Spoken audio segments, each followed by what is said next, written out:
우리는 드디어 키마를 떠나게 되었어요. 우리는 떠날 것 같아요. 불과 4달밖에 안 됐는데요. 새 단서가 발견되며 남편이 그녀가 바다에서 실종됐다고 말한 지 거의 2달 만에 리넷 후커 수색이 다시 시작됐습니다. 지금 브라이언 후커의 이야기가 철저히 조사 중인 이유를 알려드릴게요. 저는 안자네트 리비이고 여기는 로앤크라임입니다.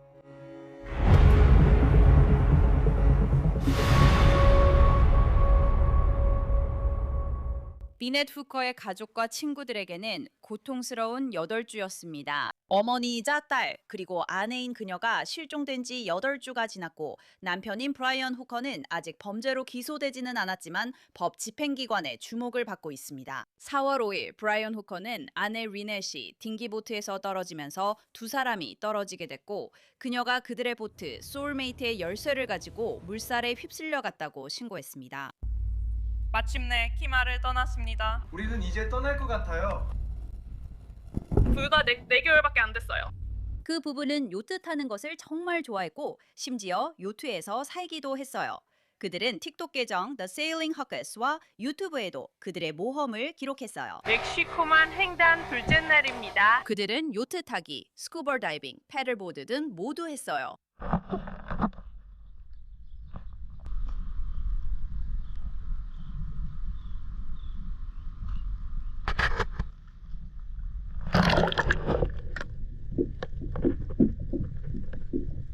(4월 4일) 후커 부부는 바하마의 아바쿠 해역에 나와 있었습니다. 수사관들은 브라이언 후커가 자신과 리네트가 떨어진 후 어쩔 수 없이 노를 저어 해안으로 돌아가 도움을 요청했다고 주장했다고 밝혔습니다. 브라이언은 리네트의 실종과 관련해 구금되어 조사를 받았지만 바하마 당국은 그를 기소하지 않고 석방했습니다. 브라이언 후커는 리네트 실종과 관련해 잘못이 없다고 부인했습니다. 이 점을 분명히 합니다.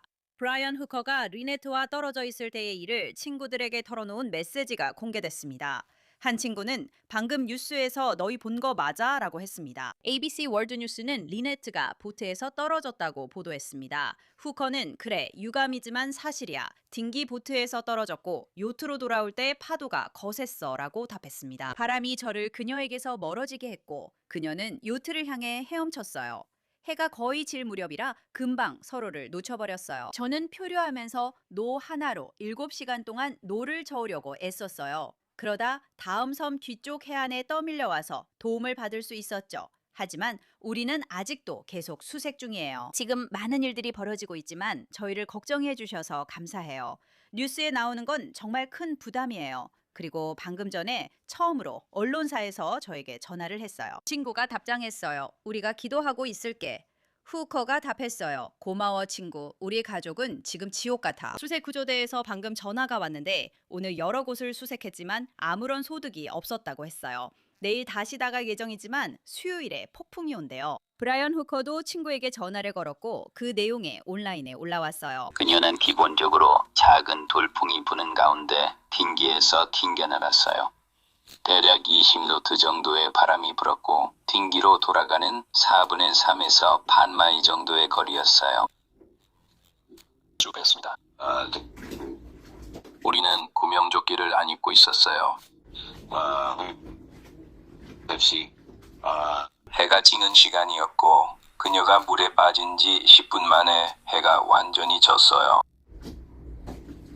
그럼 결국 그걸로 그녀를 죽인 셈 아닌가요? 왜냐하면 아무 곳에도 아무에게도 연결되어 있지 않았거든요. 그리고 그녀는 예비 딩기 열쇠를 방수 가방에 넣고 있었는데 그 가방도 그녀와 함께 있었어요. 하지만 리네트의 딸인 칼리 에이스워스는 처음부터 새아버지의 이야기를 의심해왔어요.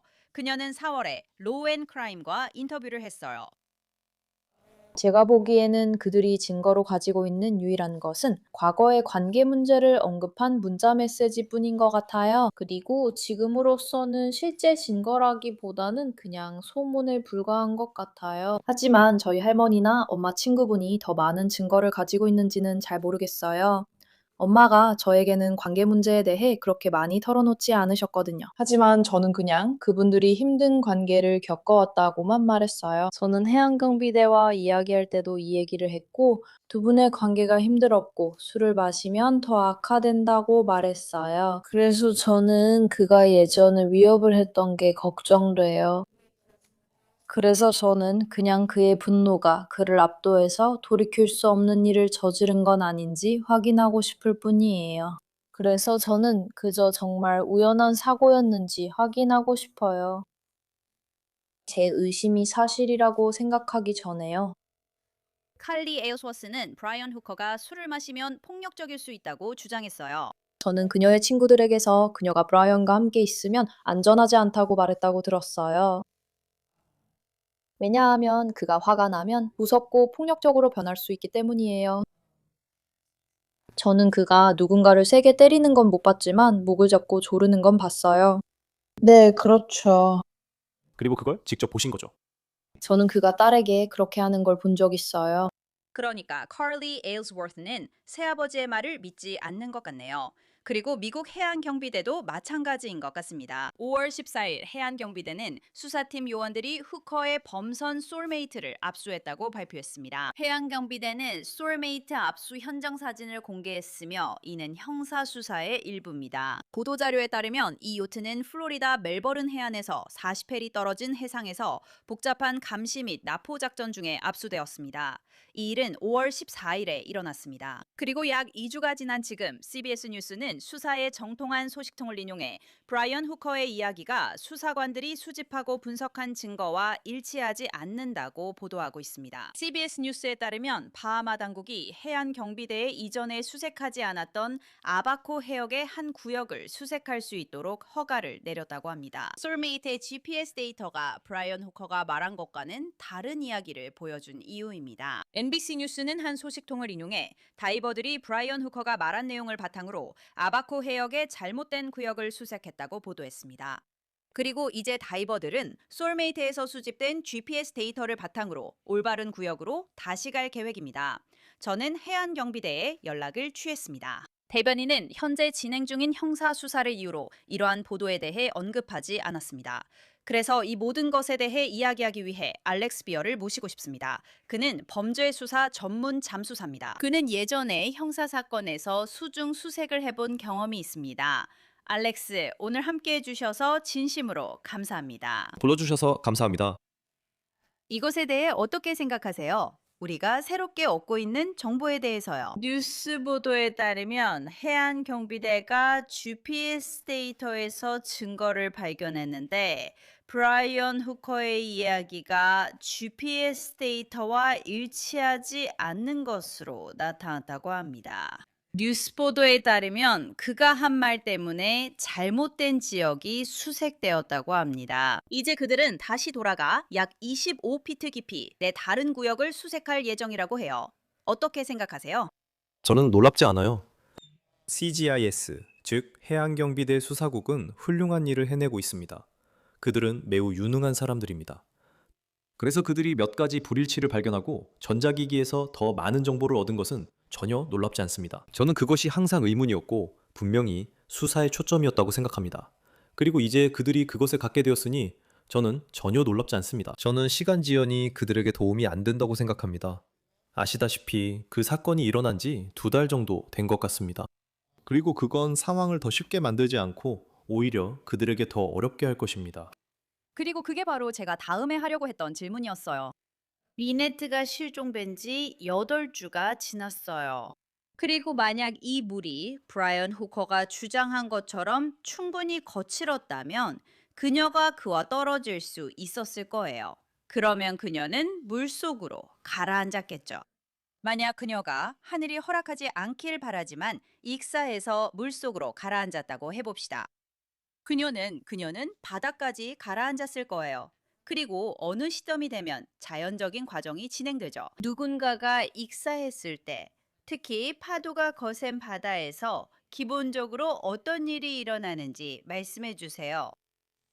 네, 시신 부상이라고 불리는 현상이 있습니다. 일반적으로 익사하거나 바다까지 가라앉은 사람이든 어떤 경우든 바닥으로 가라앉은 후 결국 시신이 부패하기 시작합니다. 그리고 여기에 영향을 미치는 요인으로는 체형, 먹은 음식, 입고 있던 옷, 물의 온도, 물의 깊이 등이 있습니다. 이런 현상이 얼마나 빨리 일어나는지는 여러 가지 요인에 따라 달라집니다. 물이 충분히 깊으면 시신이 다시 떠오르지 못할 수도 있습니다. 원래는 부패하면서 생긴 가스 때문에 다시 부력이 생겨 떠오르게 됩니다. 일정 깊이 이상에서는 압력이 너무 커서 시신이 부력으로 떠오를 수 없습니다. 그러니까 깊이에 따라 다르다는 거죠. 제 말은 25피트 정도라면 그건 충분히 깊지 않습니다. 그리고 바하마처럼 따뜻한 물에서는 그 시간이 그렇게 오래 걸리지 않을 겁니다. 그리고 그건 포식이나 동물, 야생동물 같은 것들을 고려하지 않은 겁니다. 그러니까 더 적절한 표현이 없어서 그런데 그 시신을 뜯어먹거나 더 많은 손상을 일으켜서 상황에 영향을 줄 수도 있습니다. 저에게 흥미로운 점은 여기서의 타임라인이에요. 5월 14일에 해양경비대가 소울메이트를 압수했다고 발표했죠. 그리고 이제 그로부터 2주가 다 되어가고 있어요. 우리는 이제 2주가 막 지났고 이 보고서들이 나오고 있는데 그들이 가지고 있는 GPS 데이터가 브라이언 후커의 이야기와 일치하지 않는다는 걸 보여주고 있어요. 그래서 그들은 다른 지역을 수색할 거예요. 뉴스 보도에 따르면 해양경비대는 바하마 정부로부터 다시 들어와서 잠수부들을 보내고 다른 지역을 수색할 수 있는 허가를 받았어요. 네. 그래서 분명히 그들은 그 배에 있는 모든 것을 조사하고 있을 거예요. Soulmate. 앞서 그 배에 있던 적외선 카메라가 조사됐을 수도 있다는 또 다른 보도가 있었습니다. 제 말은 이런 배들은 온갖 장비들이 갖춰져 있어서 계속해서 데이터를 저장하고 있을 거라고 생각해요. 그리고 브라이언 후커의 휴대전화도 데이터를 전송하고 있었을 가능성이 있어요. 네. 그러니까 전자기기나 카메라, 메모리 카드 같은 걸로 하는 그런 조사는 시간이 걸리고 거기서 정보를 찾아낼 수 있는 엄청나게 숙련된 사람들이 필요하죠. 그 사람들이 그런 일을 하고 있을 거고 아마 수사에서 중요한 부분일 겁니다. 그게 알다시피 그들이 범위를 좁혀 집중할 수 있는 구역을 제시해 주길 바라는 거죠.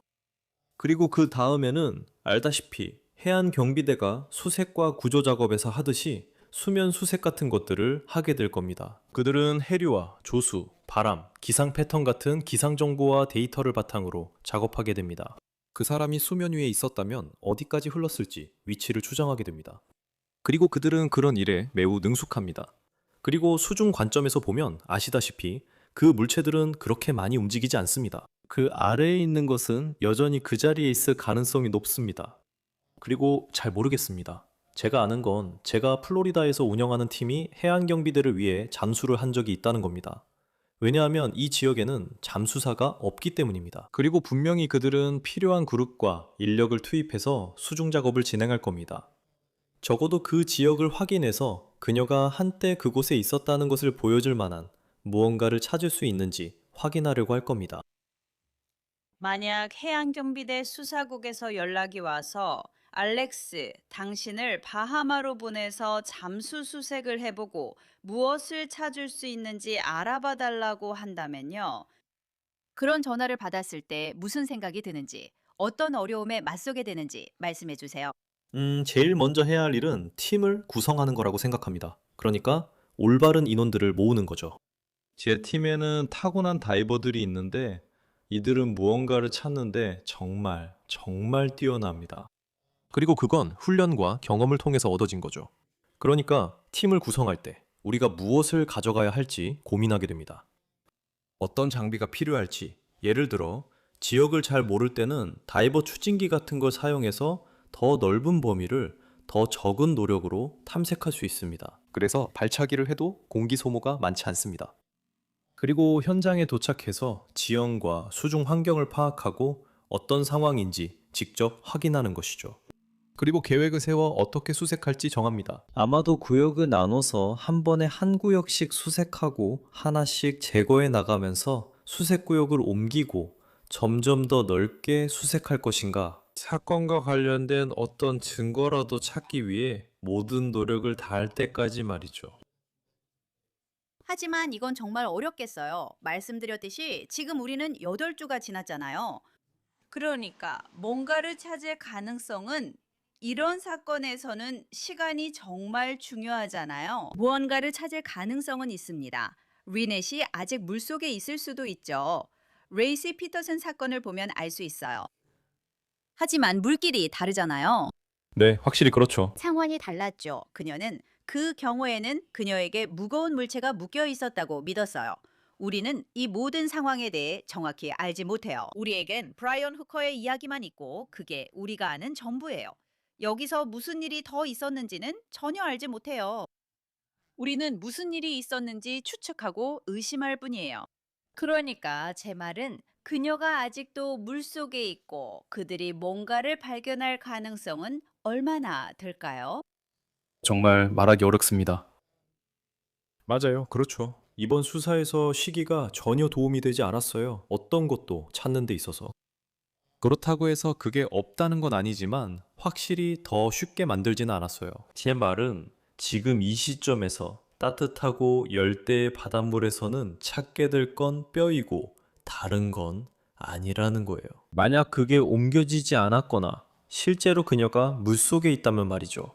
그렇다고 그녀가 물속에 없다는 건 아니지만 레이시 피터슨 사건과는 다른 수역이에요. 우리는 여기서 50년 된 미제 사건도 다뤄봤어요. 그때도 피해자의 뼈와 유해를 발견했죠. 하지만 그들은 운하에 있었어요.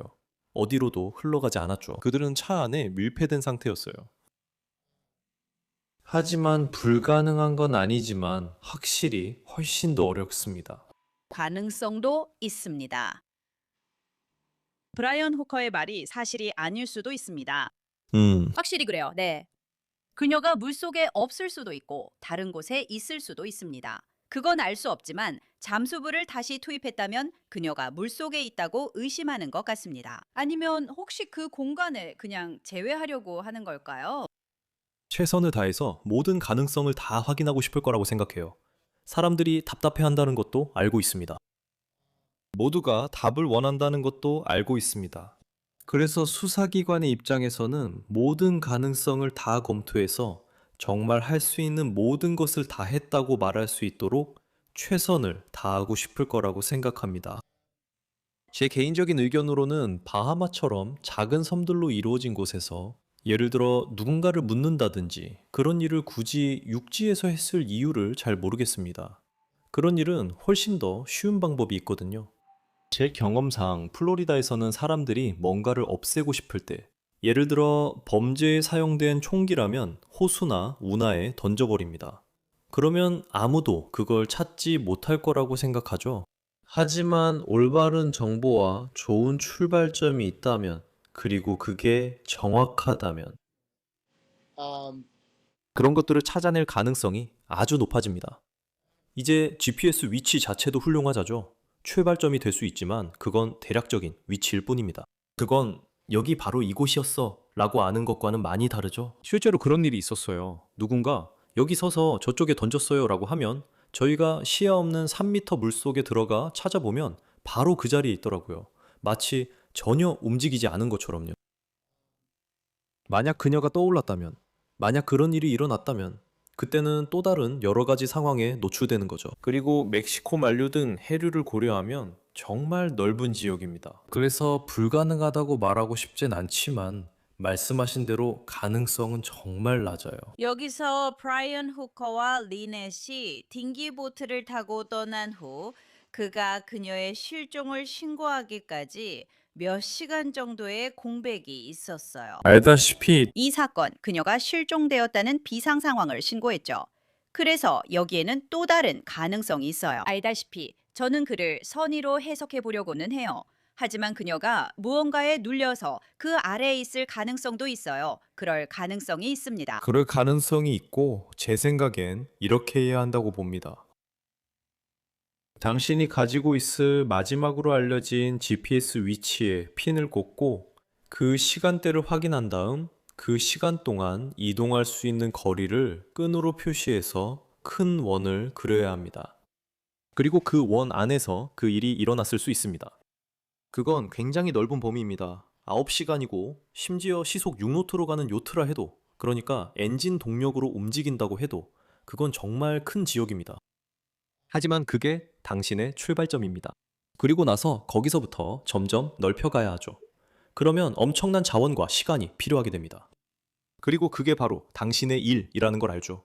그게 당신이 해야 할 일이고 그걸 하러 거기에 있는 겁니다. 어느 시점이 되면 분명히 그들은 수색을 중단하고 지금까지 확보한 걸 바탕으로 앞으로 나아가야 할 겁니다. 하지만 그게 문제의 일부입니다. 너무 넓은 지역을 커버해야 하거든요. 다이빙을 하기 전에 사이드 스캔 소나를 사용하는 건 어떨까요? 아니면 이런 상황에서는 효과가 없을까요? 아니요. 제 말은 2달 전이라면 모를까. 소나는 정말 훌륭하죠. 소나는 정말 뛰어난 도구입니다. 넓은 개방된 수역에서 사람을 찾는 것보다는 큰 물체를 찾는데 훨씬 더 효과적입니다. 만약 측면 스캔 소나를 가지고 운하에 있다면 그건 완전히 다른 이야기입니다. 아주 좁은 공간이기 때문에 화면에서 이미지가 확실하게 드러납니다. 측면 스캔 소나로 열린 바다에서 수색할 때는 사실 그렇게 유용하지 않습니다. 그리고 소나의 또 다른 점은 단단한 물체에서 더 좋은 반향 신호를 준다는 겁니다. 그래서 금속, 자동차, 보트, 가라앉은 물체 같은 것들은 아주 날카롭고 선명한 반향 신호를 줍니다. 소나는 사람의 시신에서는 좋은 반향 신호를 주지 않습니다. 특히 2달이 지난 후에는 더욱 그렇습니다. 알다시피 처음에는 그렇지만 소나를 다뤄본 적 없는 사람이라면 그게 딱 봐도 여기에 사람이 있다고 바로 보이는 게 아닙니다. 때로는 아주 작은 신호일 뿐입니다. 다른 모든 것과는 다르게 눈에 띄는 무언가가 있을 때 저게 뭐지? 라고 생각하게 됩니다. 그리고 나서도 여전히 잠수부를 직접 보내서 그게 무엇인지 시각적으로 확인해야 합니다. 제 생각엔 지금은 사이드 스캔 소나가 크게 도움이 안 될 것 같습니다. 이 일에서 어떤 결과가 나올지 혹시라도 무언가가 있다면 정말 궁금하네요. 그리고 알렉스 씨도 저와 마찬가지로 궁금해하실 거라고 생각해요. 저도 그래요. 저도 아시다시피 저도 그렇습니다. 저는 이번 조사에 관련된 사람들 중 누구도 알지 못하지만 CGS와는 예전에 함께 일한 적이 있습니다. 그들은 정말 뛰어난 재능을 가진 그룹이에요. 그들은 앞으로 닥칠 도전들을 잘 알고 있습니다. 그리고 저는 그들도 이것이 어려운 과제라는 것을 인식하고 있을 거라고 생각합니다. 하지만 이건 해낼 수 있는 일입니다. 다만 많은 협력과 노력이 필요할 뿐입니다. 그래서 저는 그들이 그 일을 해낼 수 있다고 알고 있지만 이것은 잠수부들과 조사관 모두에게 도전이 될 것입니다. 의심할 여지 없죠. 2달이 지났으니 아시다시피 시간이 정말 중요합니다. 시간 내주셔서 진심으로 감사합니다. 저야말로 영광이었습니다. 불러주셔서 감사합니다. 리네트 후커의 실종에 대해 아시는 분은 해안경비대 수사부로 연락해 주시기 바랍니다. 이번 로앤크라임은 여기까지입니다. 저는 안자네트 레비였습니다. 함께해 주셔서 정말 감사합니다. 다음에 다시 이곳에서 뵙겠습니다.